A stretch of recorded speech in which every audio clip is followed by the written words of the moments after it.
पण praise the Lord. कसे आहात सर्वांना? Happy Easter. काय झालं, दुपारी मी चर्चवरून आले ना, इतकं गरम झालं.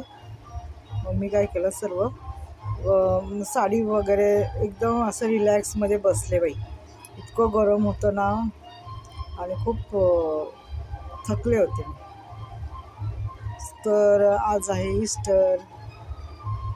प्रभू उठला आहे, खरोखर उठला आहे. आमच्या शेजारी आहे ना, लग्न आहे, तिथे आहे आज हळद.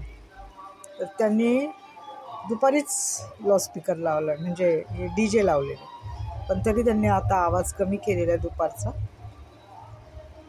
तर असं आहे बघा. सांगायचं म्हणजे काय, लग्न असलं म्हणजे लावतातच, लावावंच लागतं. आणि उद्या लग्न आहे वाटतं त्यांचं, आणि आज हळद आहे. तर असू द्या. आता बघा, त्या मुलाचं लग्न आहे. असं सर्व मुलांची लग्न होतात, मुलीचं लग्न होतं, मुलांचं लग्न होतात. परंतु जेव्हा मुलं लहान असतात, जेव्हा शिकत असतात, जेव्हा शाळेत असतात, कॉलेजमध्ये असतात, तेव्हा आहे ना, नातेवाईक कोणीच विचारत नाहीत बरं का. एक तुम्हाला सांगते, नातेवाईक म्हणत नाहीत का, अरे ह्याला पेन्सिल आहे का, ह्याला वही आहे का, ह्याला पेन आहे का, ह्याची शाळेची फी भरली का, नाही विचारत. परंतु मुलं मोठी झाली, कमवती झाली की त्यांना फोन करून बोलवतात, अगं ये ना, अगं ये ना. ह्याला कारण असतं त्यांच्याजवळ असणारा पैसा, हो की नाही. परंतु जे आई वडील मेहनतीने सांभाळतात ना, त्यांना लहानचं मोठं करतात ना, त्यांना मुलं विसरून जातात. मुलगी असो किंवा मुलगा असो. मग ते काय करतात, ज्यांनी आपल्याला आयुष्यामध्ये कधीच विचारलं नाही, त्यांच्यामध्ये जातात. त्यांच्या संगती आपला पैसा खर्च करतात, आपला वेळ खर्च करतात, आणि त्यांच्याबरोबर ते आपलं जीवन काढतात. म्हणजे त्यांच्या इशाऱ्यावर नाचतात.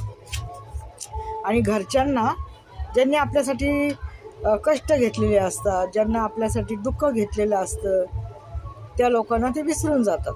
एवढं मात्र खरं आहे. परंतु कालांतराने त्यांना पण मुलं होतात बरं का, हे सांगायचं मला.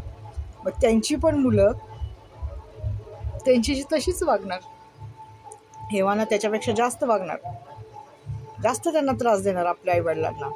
तर हे माप आहे, हे कुठं ना कुठं परतफेड आहे. आज तुम्ही तुमच्या आईवडिलांशी असं वागताय वाईट, घाण, म्हणजे आईशी, तर तुम्हाला हे कुठं ना कुठं कर्म परतफेड आहे ना, तुमच्या पण पोटीपाटी आहे ना. असं नाही आहे की नाही आहे. आज तुम्ही पण लहानचं मोठं करताय, शिक्षण देताय, सर्व गोष्टी करताय, मग ते होणारच ना.